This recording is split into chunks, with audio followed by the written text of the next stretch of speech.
change to mitigate the impacts of climate change. All this as oil executives testify before Congress. That's coming up then later. 2020 was a bit of a difficult year for every profession, but dentistry got hit pretty hard as one of the professions that is really essential in healthcare. How the pandemic has impacted dentistry and how that's harming patients here in Florida. That and more just ahead.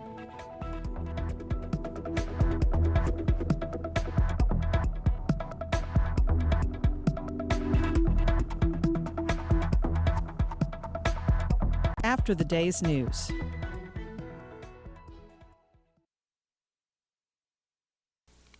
Live from NPR News, I'm Janine Herbst. President Biden is visiting Capitol Hill this morning to give Democrats an outline of his revised framework for his social safety net and climate plans. NPR's Franco Ordonez reports the White House, after months of deliberations, says it's confident all Senate Democrats will support the bill and that it will pass the House. President Biden was supposed to leave this morning for his trip to Europe, where he'll meet the Pope and attend a climate summit, but delayed his departure for a few hours to speak with Democrats and make his case for passage of both his spending plan along with a bipartisan infrastructure deal. The White House calls the pared-down $1.75 trillion plan a historic investment in children and health care, along with the largest effort to combat the climate crisis in American history. Senior administration officials say Biden will call on Democrats to pass each of the two pieces of legislation when they come up for a vote, but said he will leave the sequencing of the votes to House Speaker Nancy Pelosi. Franco Ordonez, NPR News, Washington. The U.S. economy grew by only 2% in the third quarter. As NPR's David Gura reports, that's the slowest pace since the recovery from the pandemic lockdown and recession started. Economists had expected an increase of 2.7%, so today's number from the Commerce Department is lower than estimated. It's a sharp slowdown from growth in the second quarter, which saw an increase of 6.7%. The economic landscape looked different then. Businesses were reopening and government stimulus payments were fueling consumer spending. In the most recent quarter, there were several big economic headwinds coupled with a rise in COVID-19 cases. Many employers have struggled to find workers, and there have been problems with the supply chain. And prices have continued to rise, fueling fear inflation may last longer than policymakers expected. David Gura, NPR News, New York. And the number of people filing first-time unemployment claims fell last week to a pandemic low. The Labor Department says jobless claims dropped by 10,000 to a seasonally adjusted 281,000. That's the lowest since mid-March of 2020. Russia's coronavirus task force is reporting a record of more than 40,000 infections and 1,159 deaths today as Moscow and several other Russian regions enter into 10 days of restrictions aimed at stemming the spread of the virus. Charles Maines has more from Moscow. The Kremlin insists this isn't a lockdown, but until November 7th, all Moscow restaurants, bars, cafes, gyms, movie theaters, and auto repair shops will be closed to the public.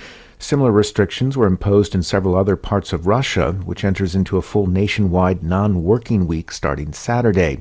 The Kremlin openly blames the surge on Russians' reluctance to vaccinate, with just over a third of the country fully vaccinated, despite widespread access to its Sputnik V vaccine for most of the year.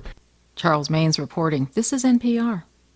The time is 4 minutes after 9. This is WJCT News 89.9 in Jacksonville, where it's raining heavily right now. After spending 8 years behind bars, a local man who was wrongly convicted of armed robbery walked out of jail yesterday, free. According to a report from our partner News4Jax, Dustin Duty was released from the Duval County Jail late Wednesday afternoon, just ahead of his 37th birthday. He thanked his legal team and the Innocence Project of Florida.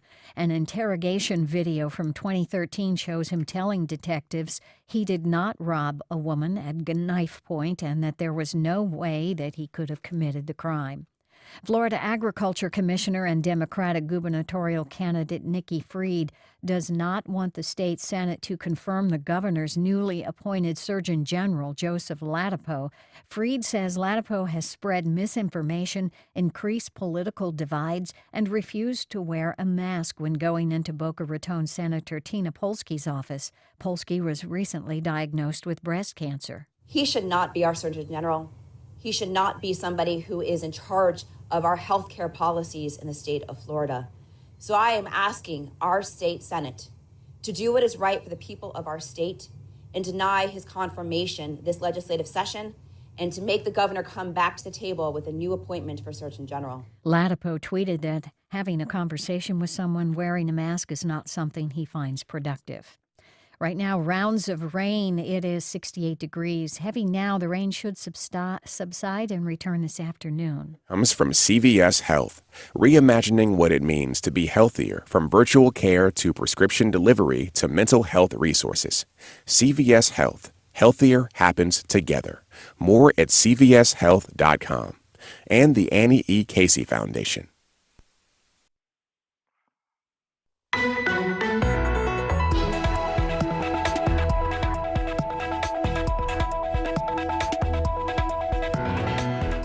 "24 hours of climate reality."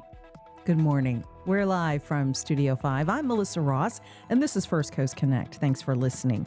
Just ahead this hour, we'll tell you what local activists are doing to draw attention to the threat posed by climate change. It's all part of Climate Reality, a global 24-hour event taking place tomorrow.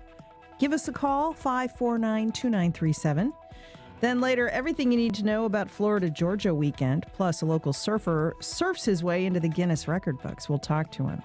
That's all coming up, but first this hour on Friday, activists worldwide will lead a global day of action on climate. It's called 24 Hours of Climate Reality. They're demanding the real policy change required to cut fossil fuel emissions and transition to a clean energy economy. The goal of this day of action is for people around the world to make their voices heard. Now, 24 Hours of Climate Reality comes just as the leaders of major oil companies are said to be grilled today in Congress about whether they've misled the public on the impacts of fossil fuels. And leaders everywhere are being pushed to take bolder action to fight climate change as they prepare for the UN Climate Summit in Glasgow, Scotland, starting this month. It's billed as the last best chance the planet has to mitigate the worst impacts of climate change. You may have seen here in Florida, your power bills are going up. Natural gas cost rises are going to spike bills at JEA. Florida Power and Light's bills going up too.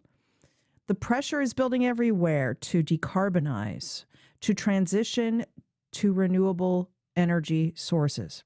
So how does climate change affect us here in Florida? Well, we're beginning the hour with a closer look as we welcome two activists, Donna LaSala, Events Chair with Northeast Florida Climate Reality. She's on the line. Hi, Donna. Good morning, Melissa. Thanks for having me. Good to have you. Also with us, Dr. Todd Sack, Executive Director of My Green Doctor Foundation. Dr. Sack is also on the board of directors of Physicians for Social Responsibility for Florida and Washington, D.C. This is a group that focuses on existential threats to humankind like nuclear war and climate change. Dr. Sack, good morning to you. Good morning, Melissa. Call me Todd, and it's a pleasure to be with you. Thank you. All right, and already getting your calls for Todd and Donna. Tomorrow is 24 Hours of Climate Reality. Oil executives are on the hot seat in Congress today. The big climate summit in Glasgow is coming up this month. What are your thoughts, folks, as we talk about the threat to Florida and the world posed by climate change? 549-2937. Emails to firstcoastconnect@wjct.org. Tweets to @MelissaInJax. Donna LaSala with Climate Reality. Let's begin with you. You are one of the leaders of the local chapter. You also have an initiative inviting people to learn about and mitigate climate change impacts, Community Sustainability Corps. So you're trying to get people talking about this here in our area. Tell us about what you're doing. Sure. Thank you. First, I just want to start off by saying that we deeply believe that climate change and climate solutions are not a partisan issue. They're a human issue. So we are reaching out to residents of all ages, from all walks of life and all political parties, with a series of free Saturday workshops on Northeast Florida sustainability and resilience. The workshops all include hands-on experience like learning the science of climate change, testing water quality in our homes, rivers, and beaches, exploring local waterways to see with our own eyes how climate change is impacting our Northeast Florida environment, accessing low-cost energy efficiency solutions for our homes, and other things like test driving electric vehicles to see if it's a good fit for our lifestyle. And so, what will your local group be doing tomorrow to participate in 24 hours of climate reality? Oh, I'm glad we asked. Well, first of all, we invite everybody to participate by visiting 24hoursofreality.org. And our local group, which is 60 members strong in Northeast Florida, will all be posting videos online, meeting with elected officials, and really sort of explaining the real impact of climate change in our everyday lives.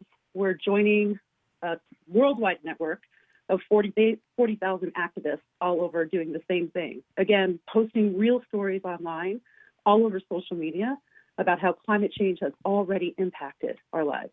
We've certainly seen that here in Florida. Knock on wood, it's been a quiet hurricane season here so far. It's not over yet. The flooding we experienced in Jacksonville in the wake of Hurricane Irma, I think, served as a wake-up call for a lot of people in our area. Dr. Todd Sack, we now have a sustainability, officer, a resilience officer for the city of Jacksonville. The city is finally getting serious about the impacts of sea level rise and both coastal and inland flooding, extreme weather and rising temperatures, and what that's going to mean for Florida. And so you're involved too. Tell us about how you talk about climate change to people, particularly people outside of your bubble, people that don't see this as a big issue or a big problem, or even don't accept the reality of the science behind climate change. Well, thank you. I spend a lot of time talking at civic groups such as Rotary clubs. I gave a talk at Ollie at UNF last night, partly to explain the science. The science is actually not that complicated. And once people see what's going on by hearing a simple explanation, they kind of get it. Oh, yes, we do have a problem. And here in Florida, the big threats are fires, flooding, extreme weather events where it's extremely hot or may have horrible torrential rainfalls that cause flooding. And there's a lot of planning we need to do. I'd like to point out that 2020 was a pivotal year for Jacksonville. We appointed our chief resiliency officer, Ms. Ann Colanisi, who's terrific, to coordinate what the city does around climate and resiliency. But also our city council rolled up its sleeves and had its city council special committee on resiliency, which was 5 city council persons and about 100 special volunteers who served as experts. The report that came out in January of 2021 from the city council's special committee is full of wonderful actions that the city needs to take. And from my perspective, I see the role of groups like Donna's and others around the city being to really hold the city council's feet to the fire to implement the many, many, many measures that were recommended in their special committee report about education and preparing for flooding and revising the building codes and implementing electric cars to be feasible and working on our tree canopy and many, many other topics. So we now know what to do. It's up to city council and the mayor to get going to implement all these measures.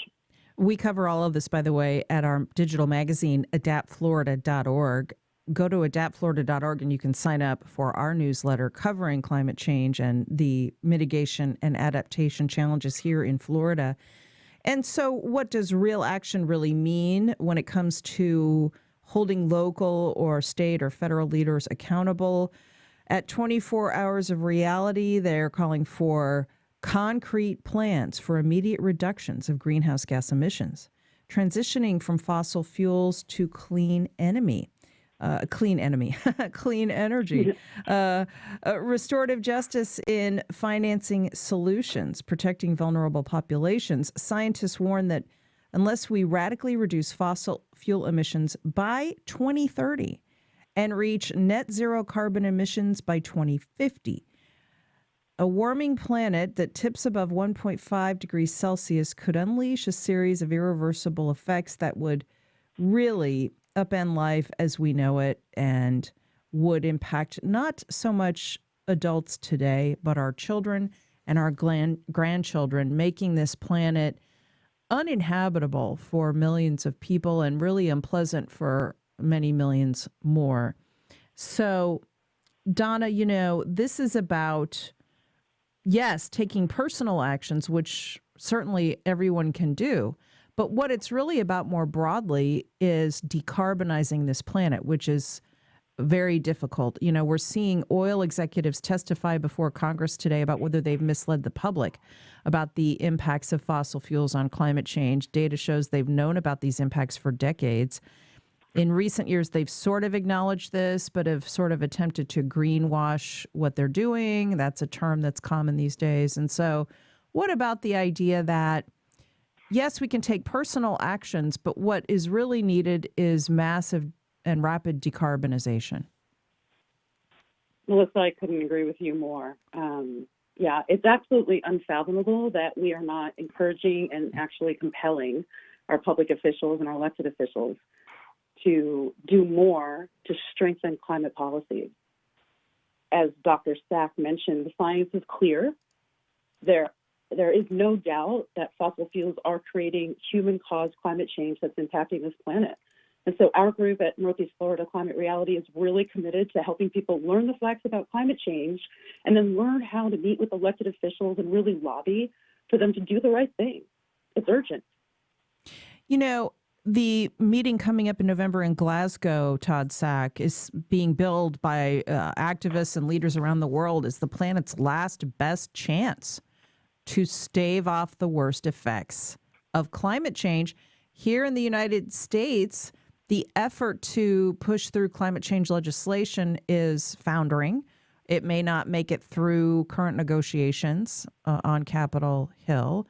How can the U.S. even present itself as a leader on this issue if we cannot get our own house in order about transitioning to clean energy, providing financial help for people who want to purchase electric cars, and a million other aspects of the climate agenda?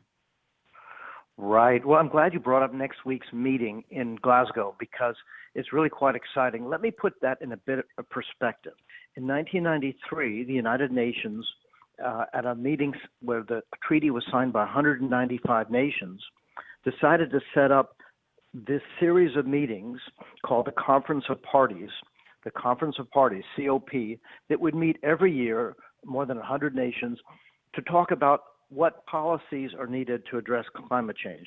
The first meeting was called COP1, was in 1995, and they met every year since. We've heard about some of them. 1997 was the famous Kyoto Protocol, where the nations agreed to begin to reduce greenhouse gases. And 2015 was the famous COP21 in Paris, the Paris Climate Agreement, which was the first time nations seriously committed to lower greenhouse gases and also to support renewable energy and energy efficiency in poor nations who cannot make the investment themselves. Now we're heading up to the latest COP, Conference of Parties meeting, COP26, which is going to be in Glasgow next week. This probably is the last best chance if we're going to avert a 4-degree centigrade rise in temperature by the end of this century, which would be just catastrophic.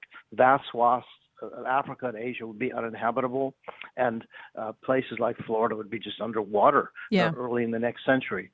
So COP26, or before. All eyes are on Glasgow because COP26 is probably the last best chance. And, you know, folks, as we talk about this, you think, well, it won't affect me. It'll affect your kids. This is within our lifetimes and certainly within their lifetimes. So let us know your thoughts. 549-2937. Javon on the line from Tampa. Hi, Javon. Hi. I think it's interesting that your guest just broke down that history, because if you look back 20 plus years ago, there was a general consensus among our elected officials that climate change was real, we were causing it, and we needed to do something about it. But thanks to lobbying by the fossil fuel industry, that consensus is now shifted radically to where we're even questioning, like, what is hot, or is this a bad thing? I think people need to draw a hard line in the sand with what issues they're going to support with their elected officials at the state, local, and federal level, that if people are not on board with climate change, they should not get your vote. And thank you, Javon. Donna, as you mentioned, this is a bipartisan issue. We will all be affected equally by the impacts of climate change. Unfortunately, this issue has been politicized, and that is due in part to the oil industry's decades-long efforts at climate disinformation, casting doubt about the impact of fossil fuels on a warming planet. The CEOs of ExxonMobil, BP America, Chevron, Shell, the American Petroleum Institute, and the head of the U.S. Chamber of Commerce, they're all appearing today in front of the House Oversight Committee as part of an investigation into this disinformation effort. This effort has slowed down action on climate change, Donna. You're absolutely right. As your caller suggested, we are now in an era where we disagree on facts. And let's be clear. The fact is that fossil fuels are harming our planet, and we have a very short time to act. I do want to mention that a recent poll by Conservatives for Clean Energy polled Florida voters. And we might be surprised to know that even though we're suffering from all this disinformation, Florida voters are not dumb. We realize what's going on. 73% of Florida voters said that they would be more likely to vote for a political candidate that supported renewable energy resources like solar and support went across party lines. 80% of self-described moderates and about 53 or 63% of self-described conservatives said that they wanted candidates that support clean energy. So I think it's incumbent upon our elected officials today at the hearings to really make clear that we are not suffering through this disinformation anymore. We're wise to it. 5492937. Bill in Mandarin. Hi, Bill. Thanks for holding. Go ahead. Hey, 2 or 3 points. You talk about decarbonization. Bravo. What about denitrization? I understand that's as much a major heater to the atmosphere. Second thing, I just wonder if any of your two folks on had done any analysis on what some call the Bunsen burner effect and its increase in the heat of the atmosphere. What do you mean by that? Well, it's quite a good example is, I remember in days of old when I lived in Chicago, the weatherman come on saying, now in downtown Chicago, it's going to be 32 degrees. Out in the suburbs, 30, and in the country, 28. And that's exemplified by, you've done this yourself, if you walk by a parked car that maybe was turned off 5 minutes ago, you still feel heat coming out from that engine. Now that stuff goes somewhere. It's, the E equals MC squared. I think the last point I'd like to ask here is also that, what are we here?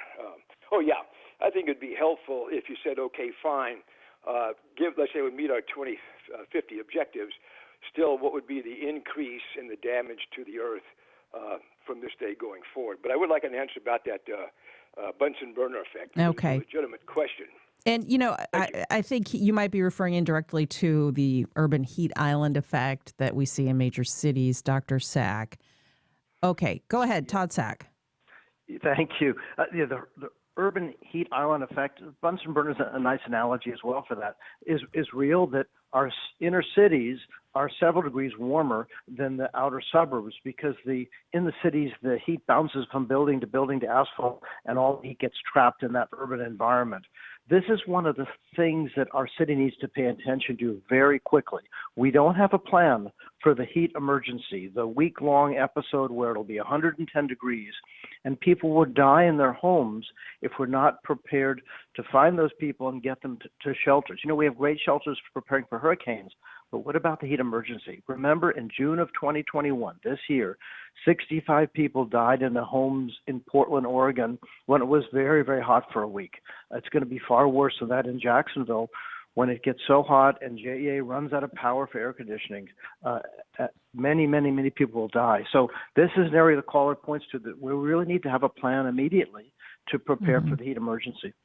Right. And Dr. Sack, adding to the Gordian knot of this whole problem, our air conditioners are making the problem worse. Air conditioning systems are themselves contributing to climate change. So as we go inside to cool off from the extreme heat, it just makes the planet hotter. That's right. On the extreme heat day, several things happen. One, more air conditioners are run, so we burn more fossil fuels, so the air pollution becomes even worse, and in the heat environment, the air pollution becomes more toxic. So the trouble with heart disease and respiratory illnesses and asthma are aggravated on those very hot days because of the very air conditioners we need to survive. But remember, this is also an environmental justice issue. Poor people tend to live in our urban core where it's several degrees warmer. Poor people have homes that aren't as well insulated, and so they're more vulnerable to a very hot day. And poor people have air conditioners. They're going to fail, predictably, on a very, very hot week. And so we need to identify poor people, people of color, in at-risk neighborhoods in advance using perhaps apps and other technology so we can get to those homes and get people to a safe place where it's guaranteed to be cool. This is a real problem. The public health sector needs to roll up its sleeves and be prepared. We're talking about 24 hours of climate reality happening around the world tomorrow with Donna LaSala of Northeast Florida Climate Reality and Dr. Todd Sack, who heads up the My Green Doctor Foundation. He also serves on the Board of Physicians for Social Responsibility. 549-2937. Anne in St. Augustine. Council meetings. Hey, and Anne. commission meetings. Hi, Anne. You're on the air. Go ahead. Hello. Yes, I've got three questions or three issues. One is our record said that there's no market for glass, so we now don't recycle it, which is, of course, a recycled product, and there is a market for it, but not apparently in St. John County. So therefore, we should just continue with the plastic, which is the substitute for glass. I don't know what the liquor stores and bars will do because most of that comes in glass bottles. The second is how many people that are expressing great interest are actually going to the commission meetings and the council meetings and listening and then speaking up and finding out what the issues are, such as recycling, which obviously affects the amount of plastic and trash that's put in the landfill that is promoted as recycled, which it is not. Yeah. It's not. Plastic is not recycled properly. Thank you, Anne. You know, of course, curbside recycling has been suspended in Jacksonville for the time being. And that has added to the frustration and the feeling of being stuck. Donna LaSala, you know, of course, we should all try to recycle. And that is important. It's become more difficult to do. It will make a difference. But as the caller pointed out, what's even more important for people who care about this issue is to get in touch with their local and federal and state officials and let them know that this is an important issue and follow the political process, right? Absolutely. So many of the comments that both of the previous callers brought up just highlight the fact that, you know, asking post-consumable consumer behavior to solve this problem is not where the solutions lie. We need holistic public policy that holds producers accountable for limiting their impacts on climate change. And the only way we're going to get that is if normal everyday community members like you and I and the callers step up, contact their local officials, contact their state officials, go to those council meetings, go to the commission meetings, and get involved. It's a proven fact that a group of committed community members can show up and get action done. And I would invite everybody to sort of join us in 24 hours of climate reality by using the day to contact your local officials, send videos to them explaining your views, email them, and visit their offices. 549-2937. Christina in Lakewood. Christina, good morning. Hi there. I just wanted to quickly say I don't have a question. It's more of a comment. I am also a member of Climate Reality Northeast Florida. I work with Donna very closely, and I'm very familiar with the great work that Dr. Sack does as well. And I've listened in through his work in Resilient Jacks. And I just wanted to really offer up more of a uplifting statement. I'm a native Jacksonville resident, and it's just nice to know that these people are doing this great work, and we have these community groups that are promoting climate action in Northeast Florida. And it's a great place to come and brainstorm and not feel so alone in your thoughts when all of this is going on and when it can all feel, a little too much. So I just wanted to say that and really encourage people to get involved because it's been a great decision of mine in my life. Thanks, Christina.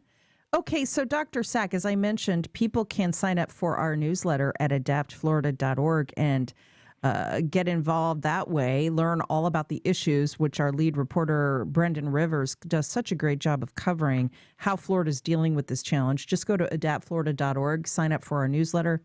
People can get involved with Resilient Jacks, Northeast Florida Climate Reality. Tell us about the organizations that are moving here locally and how people can join in.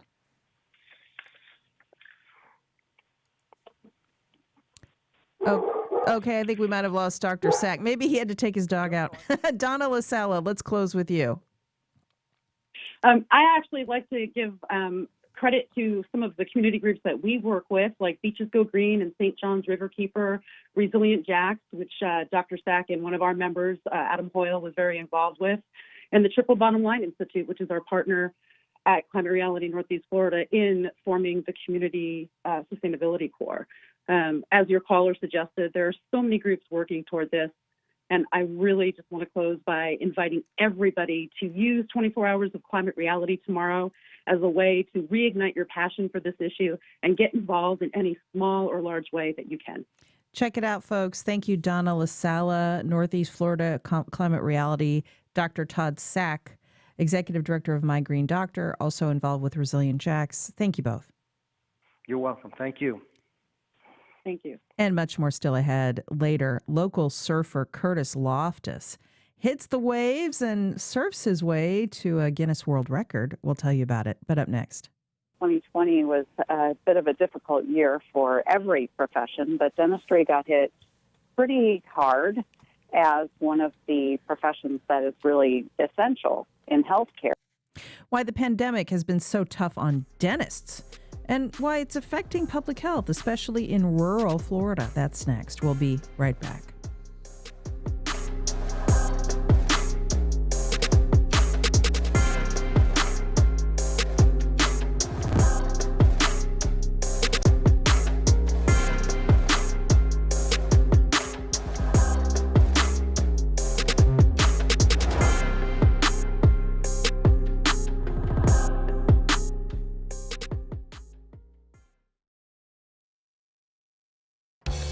The Jacksonville Music Experience from WJCT Public Media is your ticket to the local scene. Music reviews, curated playlists, music history, concert recommendations, profiles of local artists, and more. Turn your ear on the beautiful noise emerging from Northeast Florida and learn more about the local artist whose music is reverberating across the country. Visit jacksmusic.org to play it local and play it loud.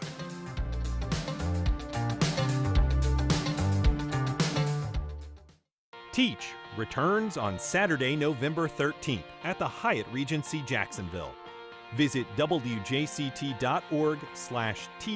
for additional details and to get your tickets now.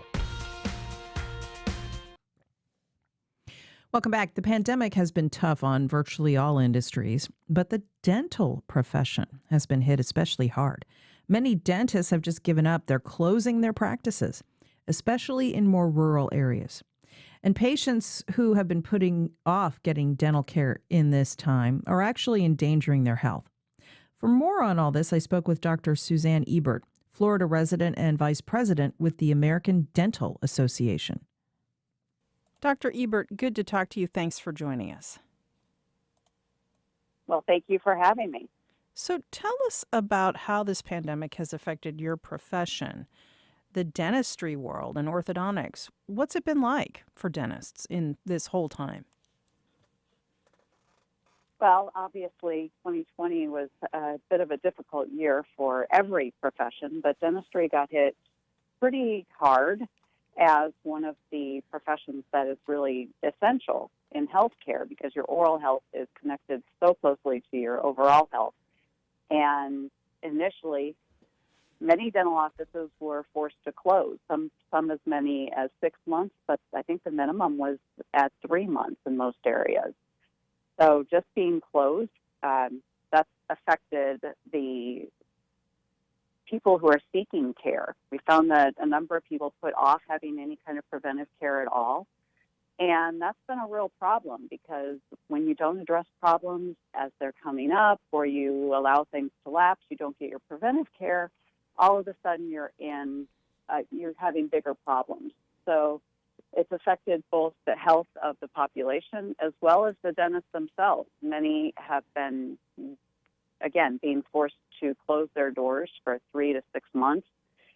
Has had a number of ramifications, a number of problems. Some dentists have decided that they don't feel comfortable going back to the office at all, and they've actually decided to close their offices and discontinue their careers. And when that happens in a rural area, that can be a real problem because it creates a huge access to care issue in those spots.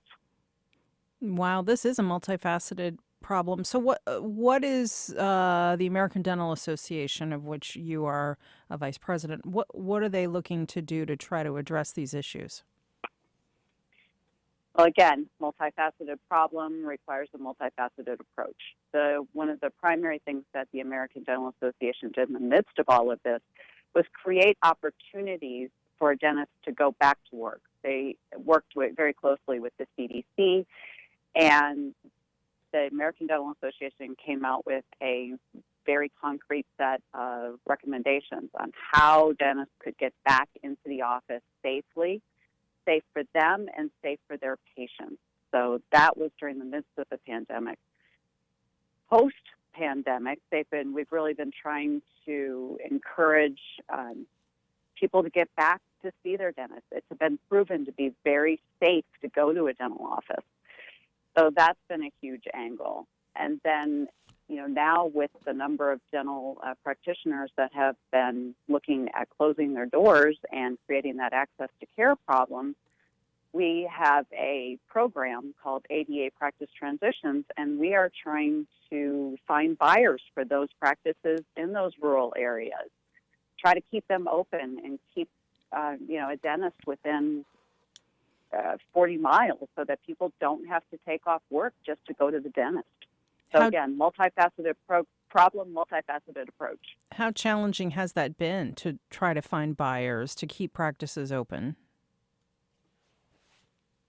Well, it's been somewhat difficult because our younger population of dentists, again, one of the outcomes of COVID was that many of our dental schools had to delay graduation, maybe increase the amount of time before they could start paying back their student debt.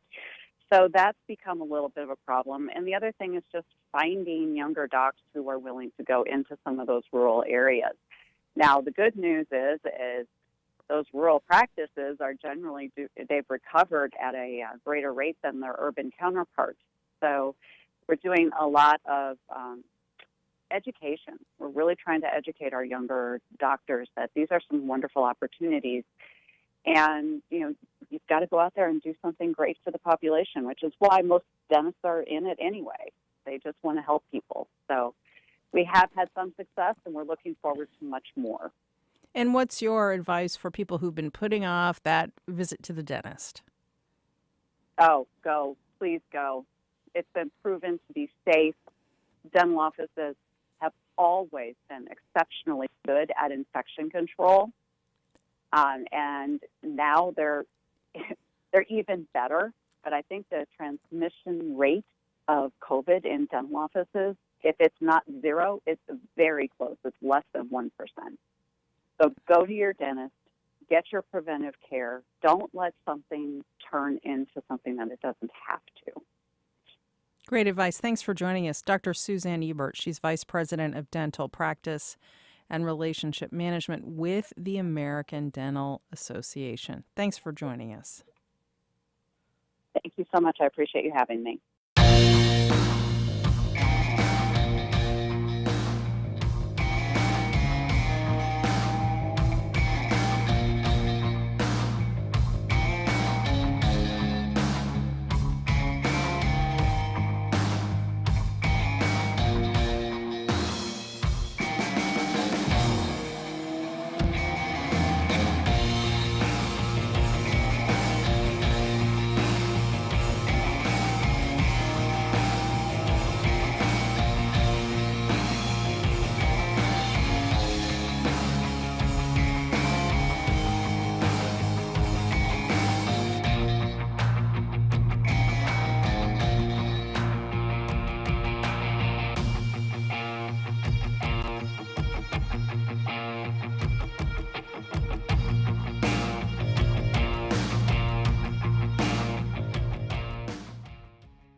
Well, Halloween is this weekend, and have fun trick-or-treating, everyone.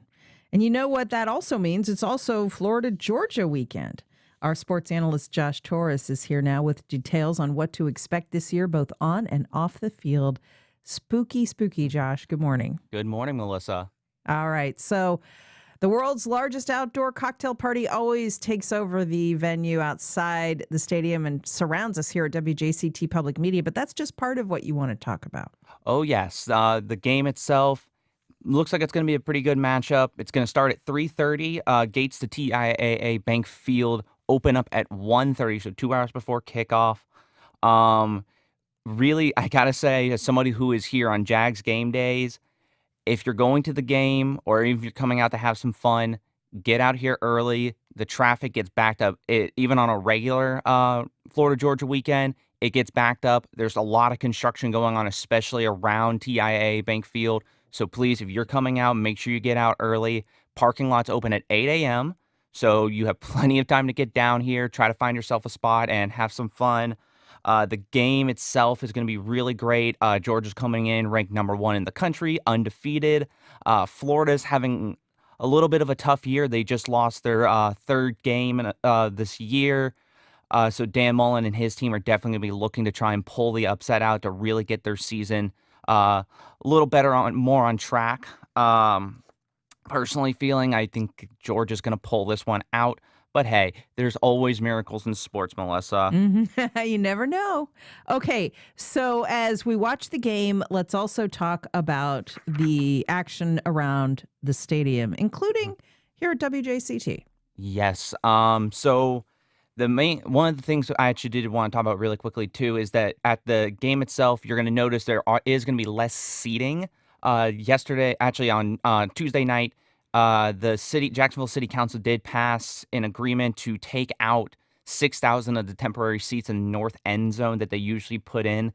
This was an agreement between the city of Jacksonville and the two schools as part of a new contract, actually, that they signed to keep the game at TIAA Bank Field through at least 2023 with options for 2024 and 2025. Those are school options, so the schools would have to choose to pick those years up. The one thing that they did want to stress is that the money that the two schools are going to receive $400,000 each from the city for taking out those seats, but this is money that was budgeted already, so the city is not actually losing any money. They're just giving that money back to the school since they are not using it on those seats. But there's going to be a lot of things to do. Even if you're not going to the game, there's a lot of things to do. Obviously, you can take part in a little RV city. Anybody who's been around downtown Yeah. since Sunday or Monday night has seen the flow of RVs slowly trickling in. There are people who come, like I said, who are lining up Monday night for it to open on Tuesday morning just to find their spot. They spend all week here. So not only is it really great to, kind of go around and find some new friends, meet some people, it also really helps a lot of the downtown businesses because these people, they need something to do while they're here. So that really is a great thing for the local businesses. And then there are a lot of other little things you can do actually on tomorrow, actually. The Florida-Georgia Baseball Fall Classic is going to be played over at 121 Financial Ballpark. It's going to be at 6:30. There's going to be some fireworks after the game. There are tickets still available, so if you want to go watch some baseball, get in early for the Florida-Georgia rivalry, you can do that with some baseball. And then tonight from 5 to 9 is Duval's Bold City Bash You concert. gotta say it that way, yeah. You have to. It's even written that way actually on the website. It is written with the correct pronunciation. But it's the Bold City Bash concert. There are going to be performances by DJ Jake, Who Rescued Who, and Brightside. It's free to attend. It's over at the Riverside Plaza. So you can go out there, listen to some great live music. There are going to be food trucks available.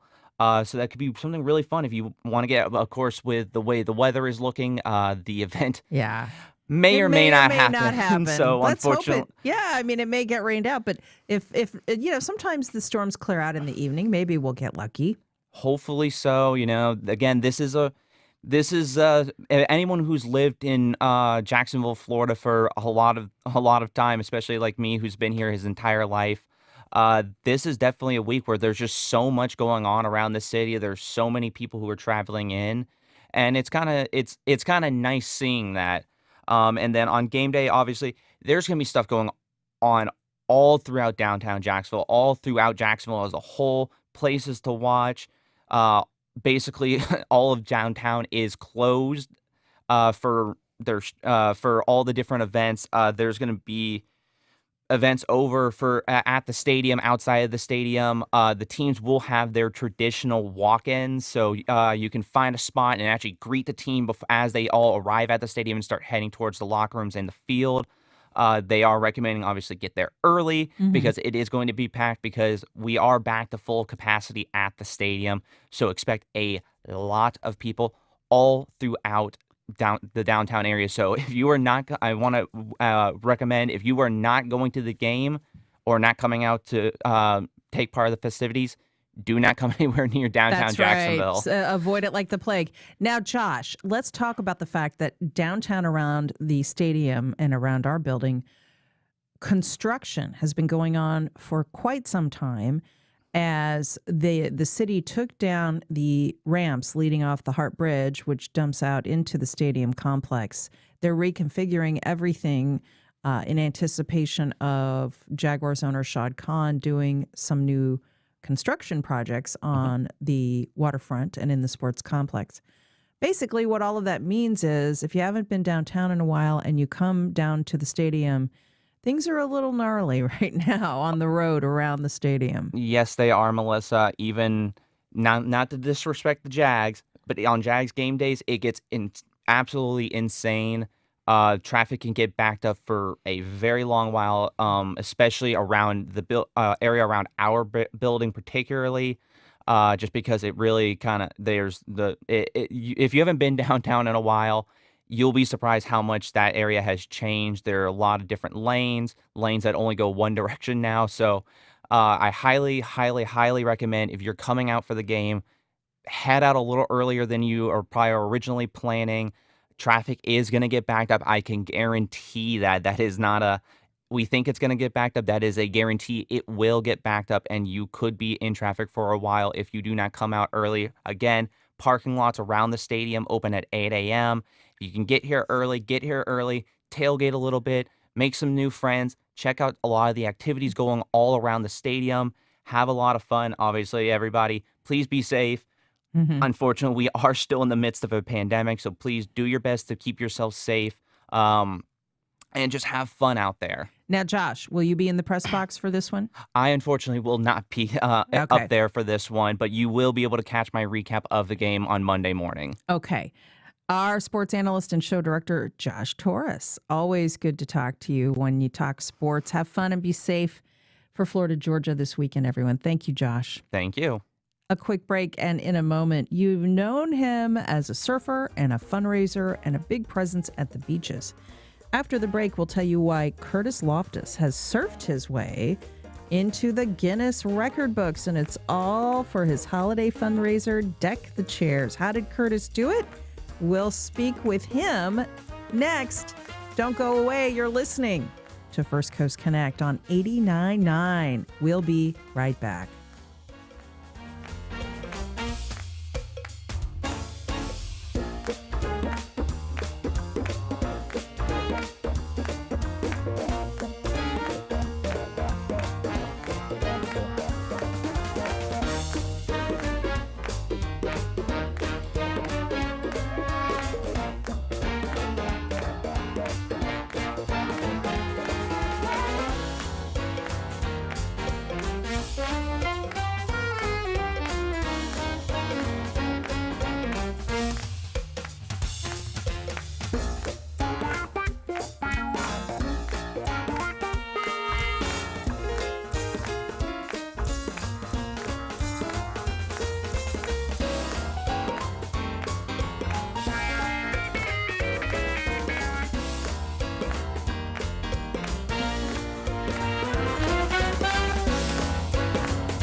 Northern Trust Wealth Management.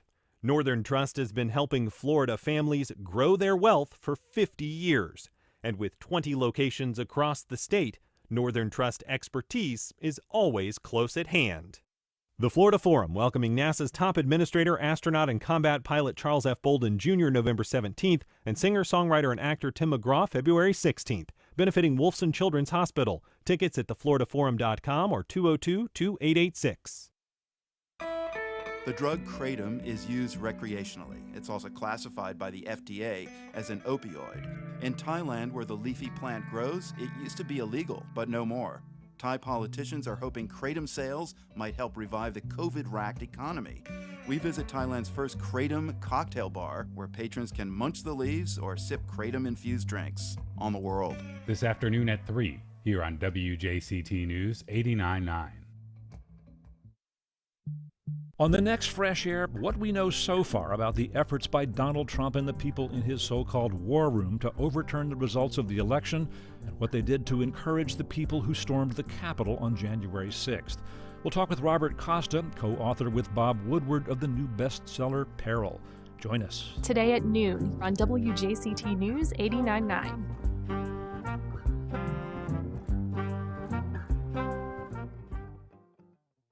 Puerto Rico's power grid is a mess. The company brought in to fix the grid is under fire, but Luma's boss denies his firm is about to bail. We didn't work hard to get the contract with an intent to just leave. As protests grow, we'll look at a controversial public-private partnership that's struggling to keep the lights on for more than 3 million Americans. Next time on 1A. Today starting at 10 on WJCT News 89.9.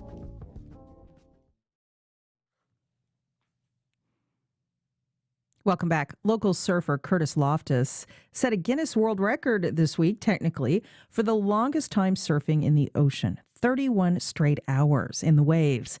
And he did it all for his holiday fundraiser, Deck the Chairs. I spoke with Curtis about his incredible feat. Take a listen. Curtis Loftus, good to talk to you. Thanks for joining us. Thank you for having me, Melissa. So I know you're pretty tired. Let's explain what you've been up to. It's my understanding that you might have broken a Guinness Book of World Records number of waves, hours surfed in the ocean. Is that right? Tell us what you did this week. Well, close. We broke what is an old record, but then the folks at Guinness, I actually learned that they don't want to qualify this. Just a couple weeks ago, they sent a email back to us. But let's just get to the record or the waves. So there's been 2 different, call it ultramarathon surfing events since my world record that was a Guinness qualification back in 2011. I surfed for rode 317 waves and surfed for about 30 hours. And it had been broken a couple times since 2011, but nothing qualified in the Guinness record books. And so I researched it and went back to the Guinness World Record folks and sent an email to them, asking if I could do this again and based it on the old template. Long story short, that just a week before paddling out in the ocean, just on Monday I paddled out, we got a notice that they didn't want to qualify it unless I surfed in a wave pool. And that's not going to happen. And I decided, well, I'm going to go for this, keep the template that I have, and I'm thinking that the guy that currently has the record probably ended up doing the same thing because he just shows up as the record holder. So anyways, we had multiple witnesses on the beach for 33 hours. I was in Jack's Beach, right in front of the lifeguard station, and I surfed straight through those 33 hours. I was allowed breaks. The breaks were 5 minutes an hour. So after 33 hours, I backed out 2 of the hours that were my break times and just qualified at 31 hours. The previous record was 30 hours and about 11 minutes, and so my surf record is 31 hours. And it was 638 waves, and the previous record holder Can't had believe 4. you. Yeah, You counted the waves. 435. Yep, we count Curtis, the waves. how do you even do this? Like, how do you even do that for that length of time? How do you stay awake? How do you keep your body going? How do you get through it? That's a great question, and I honestly, at nighttime, thought about that a little bit. Again, why I'm doing this and what it's about. But physically, I'm in decent shape for a 60-year-old man, and done that. Yeah, I'll say. If you're doing that. I love, a quality of life that includes just the physical, mental well-being, and part of it is exercise and eating right. And so I've been lucky, fortunate through the years. And I have to prepare a little bit for this kind of stuff for sure. I figured out my diet, figured out what kind of training would be best for staying in the ocean, and had to wear a wetsuit and all this stuff. But it does tax you, and you wonder about yourself, and people would probably question my sanity. Yeah, but at the end of the day. But let's explain why you're doing it. This is all for your holiday fundraiser, your big event at the beaches, Deck the Chairs, right? Exactly. And like so many nonprofit organizations, this is our 9th season. And Melissa, I think you know kind of the history and how this thing evolved. There was in 2012, basically, it's been one of those challenges for the beaches, especially in the winter months, because of the nor'easters and what impacts our city. It's hard to put something on in that park space that's right on the ocean. And I can remember back 15 years ago, folks trying to figure it out, what can we do so we don't lose our visitors, so that we don't quiet down so much. And promoters aren't going to want to take a risk on that park space because they could have a nor'easter come through, and that happens a lot in the Christmas season. So I without going into too deep of a story here, I just came up with the idea of decorating lifeguard chairs after actually participating in one of those events with Otis Smith Foundation where they were decorating the manatees. I thought it was a fantastic idea as a fundraiser, and thought of these chairs and how beautiful they are, and I kind of combined those two thoughts and talked to the city and said, can we do this and put it in the park space and see if it'll attract some visitors and, give the city something that they can call a tradition. Didn't know how far it was going to go, but it was really an honest, can we do something? An honest thing that's grown. So congrats on the record, Curtis, and how can people quickly support Deck the Chairs and be part of the fun? That would be great. MarathonSurfer.com is the way I pulled this all together. So if someone wants to go to MarathonSurfer.com, they can see the links. There's a donation button. There's also a way we've got a virtual auction up right now. So if someone wants to go to the virtual auction and see some of the cool stuff our beaches, businesses, the community came out and supported us with those things, that would be great. And just show up this year again. It's going to be fantastic. We've got a brand new light show. That was the crux of this entire fundraising effort, is to bring a brand new light show to the event. And how it's fun. Going to be amazing, Melissa. Yep. Check it out, folks, at marathonsurfer.com, and congrats to Marathon Surfer and record holder Curtis Loftus. We'll see you at Deck the Chairs, Curtis. Absolutely. Thank you so much, Melissa. Take care.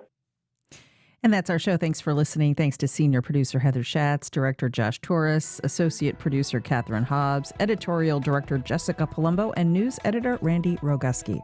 I'm Melissa Ross. Stay dry out there. Be safe. Have a great Thursday. We'll be back tomorrow.